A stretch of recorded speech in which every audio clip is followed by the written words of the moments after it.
Hi hello friends, welcome to career route channel. ಈ channel ಬಂದ್ಬಿಟ್ಟು post office, SSC ಮತ್ತು bank ಸರ್ಕಾರಿ ಉದ್ಯೋಗ ಮಾಹಿತಿ ಬಗ್ಗೆ ಎಕ್ಸ್ಪ್ಲೇನ್ ಮಾಡುತ್ತೇನೆ. ಇಂದು ನಾನು ಎಕ್ಸ್ಪ್ಲೇನ್ ಮಾಡೋದು India post GDS 2026 age limit ಬಗ್ಗೆ ಮತ್ತು ಎಲಿಜಿಬಿಲಿಟಿ ಮತ್ತು ಸ್ಯಾಲರಿ ಮತ್ತು ಅಪ್ಲಿಕೇಶನ್ ಫೀಸ್ ಬಗ್ಗೆ. ಈಗ ನಾನು ತೋರಿಸಿರೋ ಚಿತ್ರದಲ್ಲಿ ಏಜ್ ಲಿಮಿಟ್ ಟೇಬಲ್ ನೋಡಿ ಬಹಳ ಜನ ಕನ್ಫ್ಯೂಸ್ ಆಗಿದ್ದೀರಾ. ಆ ಕನ್ಫ್ಯೂಸ್ ಕ್ಲಿಯರ್ ಮಾಡೋಣ. ವಿಡಿಯೋ ಎಂಡ್ ತನಕ ನೋಡಿ. ಏಜ್ ಲಿಮಿಟ್ ಬಂದ್ಬಿಟ್ಟು 18 years, minimum age 18 years, maximum age 40 years. Age relaxation ಬಂದ್ಬಿಟ್ಟು SC/ST ದವರಿಗೆ 5 ಇಯರ್ಸ್, ಅಂದ್ರೆ 40 years plus 5 years age relaxation. OBC ಕ್ಯಾಂಡಿಡೇಟ್ಸ್ಗೆ 40 years plus 3 years. PW ಕ್ಯಾಂಡಿಡೇಟ್ಸ್ಗೆ 10 years plus 40 years, ಅಂದ್ರೆ 50 years.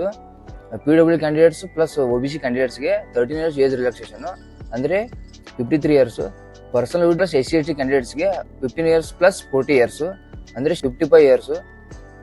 For example, ನೀವು 42 ವರ್ಷ ಇದ್ದಾರೆ plus OBC candidates ಇದ್ದಾರೆ. OBC ಕ್ಯಾಂಡಿಡೇಟ್ಸ್ಗೆ 3 ವರ್ಷ age relaxation ಇದೆ, ಅಂದ್ರೆ 43 ವರ್ಷಗಳವರೆಗೆ ಅಪ್ಲೈ ಮಾಡಬಹುದು. ನೀವು ಎಲಿಜಿಬಲ್ ಆಗಿರ್ತೀರ. ಎಲಿಜಿಬಿಲಿಟಿ ಕ್ರೈಟೇರಿಯಾ ಅಂತ ನೋಡೋಣ ಬನ್ನಿ. ಎಜುಕೇಶನ್ ಕ್ವಾಲಿಫಿಕೇಶನ್ ಅಭ್ಯರ್ಥಿ 10ನೇ ತರಗತಿ ಪಾಸ್ ಆಗಿರಲೇಬೇಕು, ರೆಕಗ್ನೈಸ್ಡ್ ಬೋರ್ಡ್ ಇಂದ ಪಾಸ್ ಆಗಿರಲೇಬೇಕು.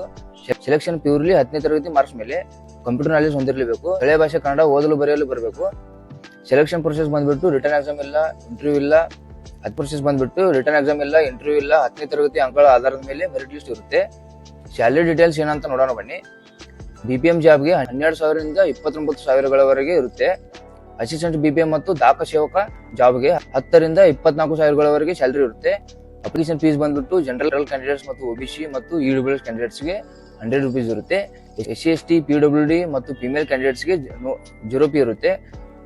ಸರ್ಕಲ್ ವೈಸ್ ವೇಕೆನ್ಸಿ ಏನಂತ ನೋಡೋಣ ಬನ್ನಿ. ಆಂಧ್ರ ಪ್ರದೇಶ ಸ್ಟೇಟ್ಗೆ 1,060 ವೇಕೆನ್ಸಿ, ಅಸ್ಸಾಂ ಸ್ಟೇಟ್ಗೆ 639 vacancy, Bihar 147 vacancy, Chhattisgarh 1155 vacancy, Delhi 42 vacancy, Gujarat 1830 vacancy, Haryana 270 vacancy, Himachal Pradesh 520 vacancy, Jammu and Kashmir 267 vacancy, Jharkhand 908 vacancy, Karnataka 1023 vacancy, Kerala 1691 vacancy, Madhya Pradesh 2120 vacancy, Maharashtra 3553 vacancy, north eastern 1014 vacancy, Odisha 1191 vacancy, Punjab 262 vacancy, Rajasthan 634 vacancy, Tamil Nadu 2009 vacancy, Telangana 609 vacancy, Uttar Pradesh 3169 vacancy, Uttara Kannada 442 vacancy, West Bengal 2982 vacancy. Registration start ಆಗೋದು January 31st, 2026. Last date ಬಂದ್ಬಿಟ್ಟು February 14, 2026 ಇರುತ್ತೆ. Payment deadline ಬಂದ್ಬಿಟ್ಟು February 16, 2026 ಇರುತ್ತೆ. Application correction window February 18 to 19, 2026. Release of merit list ಬಂದ್ಬಿಟ್ಟು February 28, 2026 ಇರುತ್ತೆ. ಈ ದಿನ GDS merit list publish ಆಗುವ ಸಾಧ್ಯತೆ ಇದೆ. ಈ ವಿಡಿಯೋ ನಿಮಗೆ ಇಷ್ಟವಾದರೆ ಲೈಕ್ ಮಾಡಿ, ಶೇರ್ ಮಾಡಿ ಮತ್ತು ಮರೆಯದೆ ಕರಿಯರ್ ರೂಟ್ ಚಾನಲ್ಗೆ ಸಬ್ಸ್ಕ್ರೈಬ್ ಮಾಡಿ. ನಿಮ್ಮ 10ನೇ ತರಗತಿ ಪರ್ಸೆಂಟೇಜ್, ವಯಸ್ಸು, ಕೆಟಗರಿ ಮತ್ತು ಸ್ಟೇಟ್ ಅನ್ನು ಕಮೆಂಟ್ ಮಾಡಿ. ನಿಮಗೆ ಸೆಲೆಕ್ಷನ್ ಚಾನ್ಸ್ ಇದೆಯಾ ಇಲ್ವಾ ಅಂತ ನಾನು ರಿಪ್ಲೈ ಕೊಡ್ತೇನೆ.